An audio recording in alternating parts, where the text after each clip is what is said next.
Tonight, the Trump whistleblower scandal grows. Multiple sources now confirming the president put pressure on the prime minister of Ukraine so the Ukrainians would dig up dirt on a potential Trump 2020 opponent. Sound familiar? All of this while working overtime to keep Congress in the dark. Plus, Trump and his friends in Saudi Arabia continue the drumbeat for action against Iran. But are any of our friends around the world listening, or is Trump's tortured relationship with the truth and our allies now coming home to roost? Analysis of Iran and the whistleblower scandal from NATO's Supreme Allied Commander Wesley Clark. And later, under banners reading, "When adults act like children, it's time for children to act like adults." The world's youth do just that, leading a day of climate strikes around the globe. Evening, everyone, and welcome to RFL. I'm Richard French. This Friday, it is now day 2 of the growing Trump whistleblower scandal.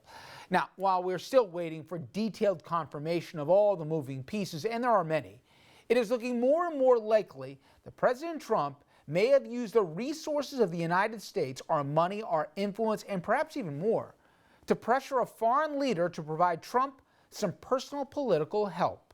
And that Democratic frontrunner, Joe Biden. He may have been the person that Trump wanted targeted. Now, for the very latest and a look back at what we know and what we also don't know, let's bring in senior political correspondent Andrew Whitman. And this story, by the hour, keeps percolating. It is snowballing, Rich. President Trump and many of his Republican allies on the defensive tonight, doing what they can to discredit the whistleblower who brought this to light and the intelligence community inspector general who brought it to Congress's attention. This is we're learning more about what happened and the lengths the White House went to try and keep Congress in the dark. President Trump pouncing on the anonymous whistleblower, whose sources report to multiple outlets, turned to the intelligence community watchdog to report a call between Mr. Trump and a foreign leader about Ukraine. I don't know the identity of the whistleblower. I just hear it's a partisan person. Trump defending the call with the unknown foreign leader as totally appropriate. It was actually a beautiful conversation. It's still unclear exactly which conversation the president and the whistleblower are referencing. Trump spoke with roughly 5 foreign leaders, including Russian President Vladimir Putin and the recently elected Ukrainian president, in the weeks before that complaint was made. The Washington Post reporting that the person was concerned about a promise made during the call, and the inspector general deemed it as, quote, of urgent concern that typically requires notifying Congress. The call coinciding with nearly $250 million in military aid to Ukraine, which Congress already approved, but was held up by the White House. Senator Chris Murphy visited Ukraine in August following their concerns about the aid. Listen, it's just beyond the pale. If the president was using taxpayer dollars as a means to try to get foreign leaders to do him political favors. I don't know that that was the case here, but I can tell you this, the impression already exists. That aid was finally released last week. Questions now being asked about pressure exerted by the president's personal lawyer on Ukrainian officials to investigate alleged ties between former Vice President Joe Biden's diplomatic efforts and his son's business ventures. Today, when asked if the president did discuss Biden with the leader of Ukraine, it doesn't matter what I discuss. And tonight, there's late reporting from 2 major outlets adding key context to the developing story. The Wall Street Journal confirming details about the call at the center of the storm. It was their reporting to Ukraine's new prime minister, and it was to pressure the prime minister to dig up dirt on Joe Biden and his son Hunter. Hunter had served on the corporate board of a Ukrainian company. The Journal saying Trump asked the prime minister 8 times during that call to cooperate with Rudy Giuliani's efforts to try to find Biden dirt.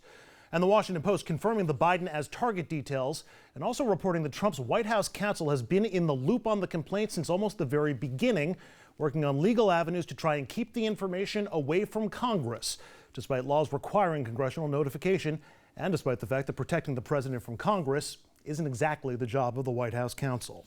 The width of the efforts to protect the president on this and the difficulty in doing so, finding a face and a voice last night as Trump lawyer Rudy Giuliani, in an interview with CNN's Chris Cuomo, denied, then confirmed he had in fact been seeking dirt on Biden. And he gave those contradictory answers just seconds apart. Did you ask the Ukraine to investigate Joe Biden? No, actually I didn't. I asked the Ukraine to investigate the allegations that there was interference in the election of 2016 by the Ukrainians for the benefit of Hillary Clinton, for which there already is a court never asked finding. anything about Hunter Biden. You never asked anything about Joe Biden. The only and his thing role I with the asked about prosecutor. Joe Biden is to get to the bottom of how it was that Lutsenko, who was appointed, dismissed the case against Antac. So you did ask Ukraine to look into Joe Biden? Of course I did. You just said you didn't. No, I didn't ask him to look into Joe Biden. I asked him to look into the allegations that related to my client, which tangentially involved Joe Biden in a massive bribery scheme, Rudy, not unlike what he did in China. Finally, the scandal has popped into the headlines and exploded so quickly, many of you may not know of what's happened or when, so we thought a quick review would be in order. We know that Trump spoke to 7 or 8 different foreign leaders in the weeks leading up to the whistleblower report. His call to the Ukrainian prime minister happened on July 25th. 3 days later, Dan Coats, Trump's director of national security, resigned. There's been no reported connection between the two events as of now. 3 days after that, Trump speaks to Vladimir Putin, who of course annexed Crimea from Ukraine and is continuing a military push in eastern Ukraine. And all this time, there's an empty chair in a key intelligence position. August 8th, Trump's pick to replace Dan Coats as DNI falls through, and Trump skips the number 2 person. She resigns. August 12th, the whistleblower files the complaint. At some point in the next few weeks, that complaint is reviewed and found to be both credible and urgent. The requirements in the law for Congress to be notified, they aren't. September 13th, House Intel Chairman Adam Schiff subpoenas the acting DNI on the complaint. 4 days later, he formally refuses to give that complaint to Congress. September 18th, the first media reports surface and word of an alarming Trump promise is revealed. And yesterday, the media identifies the Prime Minister of Ukraine as the man who took that call from Trump. Rich, let's send it back to you. Thank you very much, Andrew. And for more, we turn to somebody who knows about the importance of both intelligence and the global landscape. I speak of none other than former General Wesley Clark. The now retired general served our nation for 34 years in the U.S. Army, rising to the position of Supreme Allied Commander of Nato. He was also a Democratic candidate for president in 2004. Well, obviously, I want to talk about the developments in Iran, but first, the developments as it relates with the whistleblower story that's come out. And I'd love to get your perspective from a few different aspects. First, the substance, or at least as the allegation flows right now, that promises were made from our president, at least the belief is, to the Ukrainian prime minister.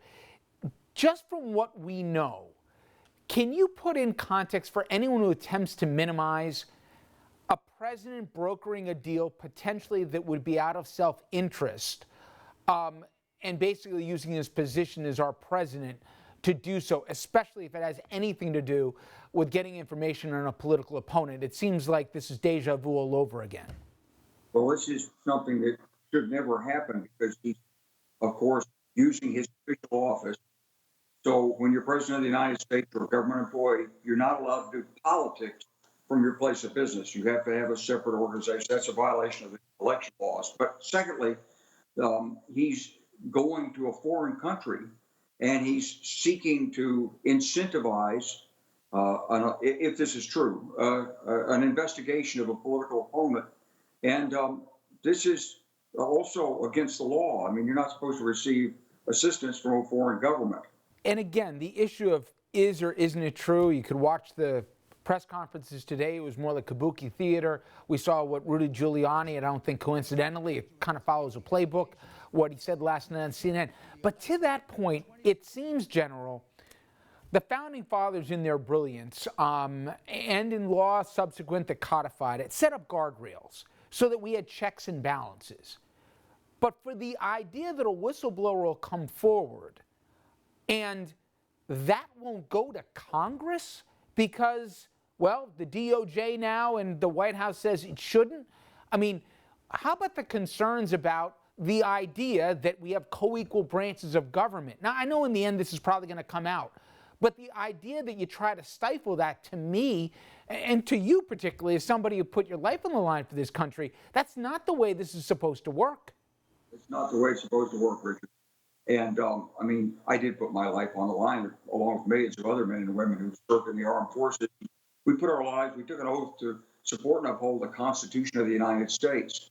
The Constitution of the United States has 3 co-equal branches of government. And the people acting through their representatives in Congress have a right to inquire about his activities, about the procedures of the government, and especially to receive whistleblower information. That's what the law says. And that was a law that was signed by a president. And so this is irregular performance, and the remedy for that is the remedy that's spoken in the Constitution. It's called high crimes and misdemeanors. And if the executive branch won't comply, then Congress and the American people have to assert themselves.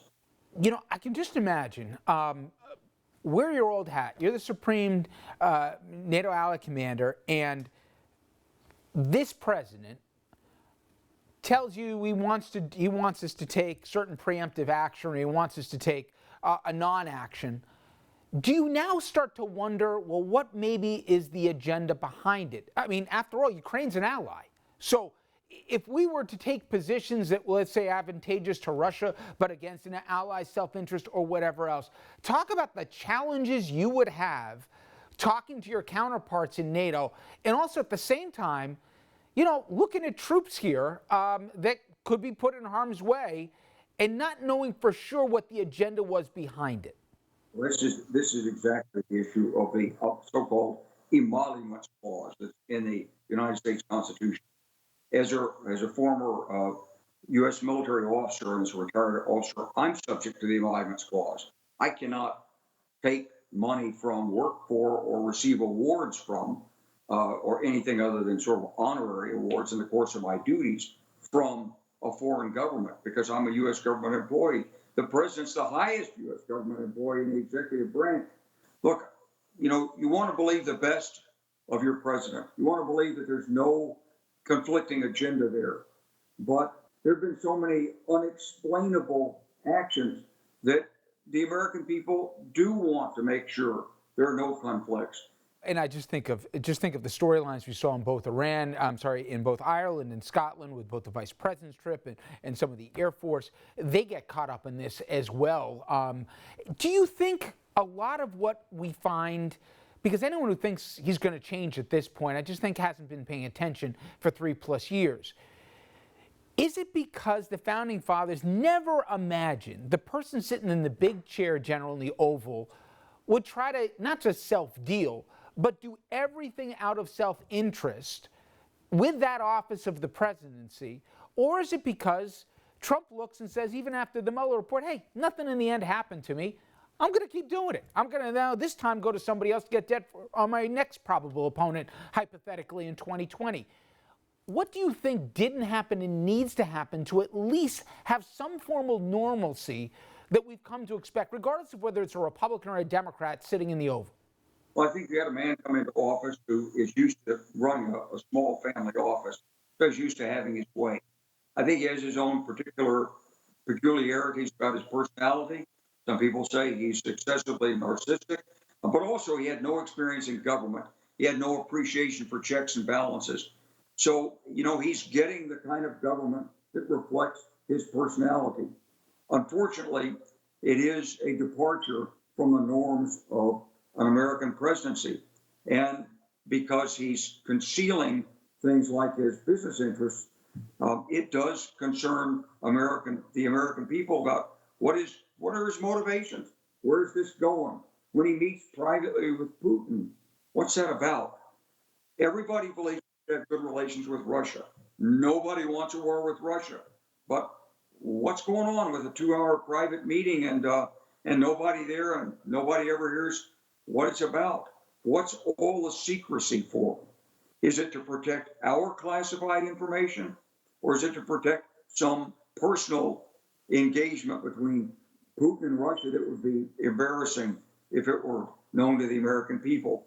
And finally, for our audience, if you could, on this portion, General, the whistleblower coming forward. I know the president today in the press conference said that, in effect, he was a partisan hack, but then said in the next breath he didn't know who it was or even read what the complaint was. It takes a lot for somebody to come forward. And then, just through the checks and balances, if you can explain, when you have an inspector general for that department who is an appointed person by this president and is supposed to be nonpartisan, for them to agree that it rises to the threshold of significance. That's not a low bar to carry, and you're probably putting your career on your line if you're in the intelligence community and you're basically coming forward with this. Oh, this is a life-changing step when you come forward as a whistleblower like this. There's no doubt about it. But this is about Ukraine. Ukraine was attacked by Russia because it wanted to associate with the West, not with Russia. And so Russia attacked it. Russia's still there. Russian forces, Russian leadership, and Russian inflicted casualties on the Ukrainian people. Ukraine is trying to represent Western democratic values. They're seeking assistance from the United States to do so. And we're withholding that assistance. Why would we do that?